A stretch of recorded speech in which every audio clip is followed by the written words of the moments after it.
8 a.m. at Trenton, Washington. Shaquill Griffin has a new position in his second season with the Seattle Seahawks, having moved over to Richard Sherman's old spot at left cornerback after starting on the right side as a rookie.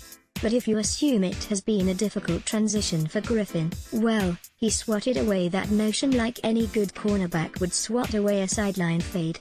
"Oh no. It's not an issue," he said following an organized team activities session in June. "Just moving over.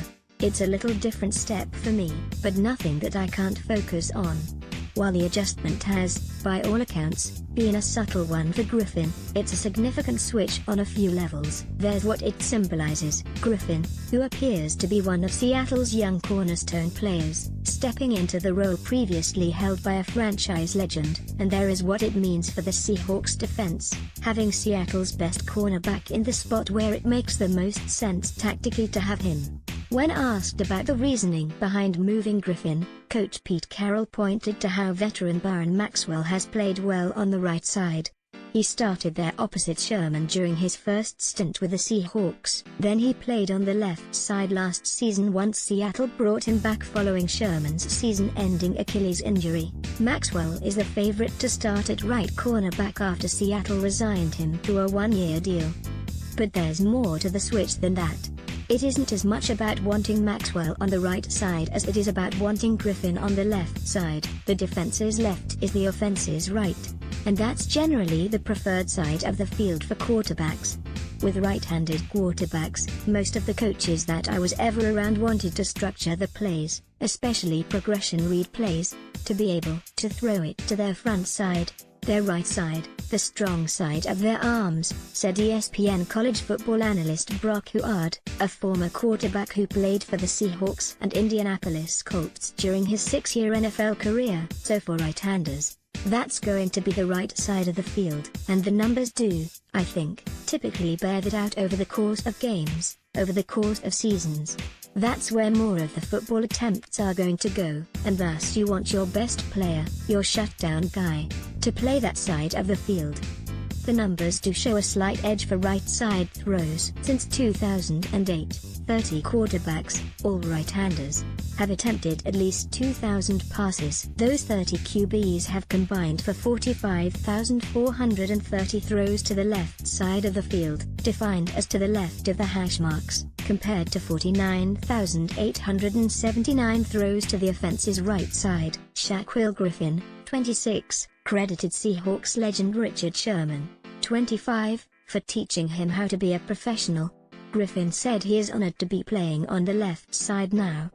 Harryhouse/Kitty images: the Seahawks on occasion had Sherman shadow an opponent's top receiver wherever he lined up, but for the most part they kept him put on the left side. While that was often used against Sherman in debates about the NFL's best cornerback, it's hard to argue against the results for Seattle's pass defense. From 2012 to 2016, a stretch in which Sherman didn't miss a game and free safety Earl Thomas played in all but 5, Seattle allowed the lowest passer rating against and the fewest passing yards, while leading the league in touchdown to interception ratio. Times are changing for the Seahawks on that side of the ball, particularly in the secondary. Sherman is in San Francisco, strong safety Cam Chancellor might never play again because of a neck injury, and Thomas is staying away from the team amid a holdout that could conceivably last into the season. Defensive ends Michael Bennett, traded, and Cliff Avril, waived, are among the other departures from what was one of the NFL's all-time great defenses. With so much turnover, the Seahawks need a next wave of defensive stars to emerge. Griffin's emergence into that caliber of player would be as significant as any other. The early returns are encouraging. A third-round pick from Central Florida, Griffin impressed teammates and coaches from the outset last season with his poise. That was maybe never more apparent than in Week 1 against the Packers in Green Bay, when Griffin, forced into an every-down role because of Jeremy Lane's first-quarter ejection, found himself in Aaron Rodgers' crosshairs and held his ground.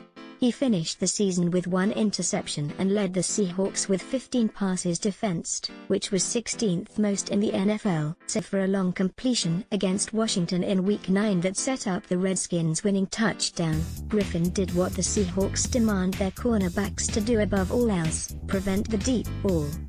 How Wentz, Foles handle tricky situation, Prescott will look to grow Cowboys bonds, Odell looks good in return from injury, Jackson takes big step, runs final practice, he just looks like he's a veteran, Carroll said. He grew a ton out of last season. Remember, we didn't have a lot of problems with him last year.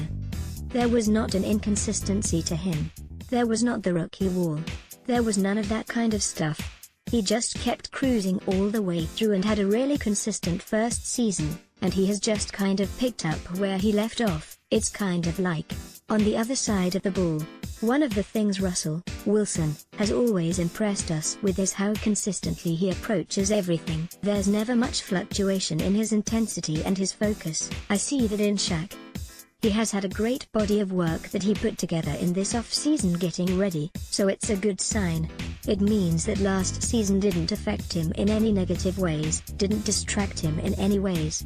And that's important to see. As for his move across the field, it won't be completely unfamiliar given that Griffin played on both sides in college. Being left-handed doesn't hurt either, he said. It seems telling that Carroll referred to Griffin's transition in the past tense, as though the adjustment period is already over. Physically it was no problem, Carroll said. He had played back and forth in earlier years. His mentality about it was fine. He was wide open to it. That's most of it. If a guy feels uncomfortable and he's telling you he's feeling uncomfortable, then he is. He never balked at it at all. And there's no signs of any evidence at all that it's going to be a problem. Sherman was well known in Seattle, and is still in San Francisco, for his willingness to mentor young cornerbacks. Griffin credited Sherman for teaching him how to be a professional. Whether or not he fully realized it, Sherman was grooming his successor. I'm loving the left side, Griffin said, and I'm honored to be on that side now.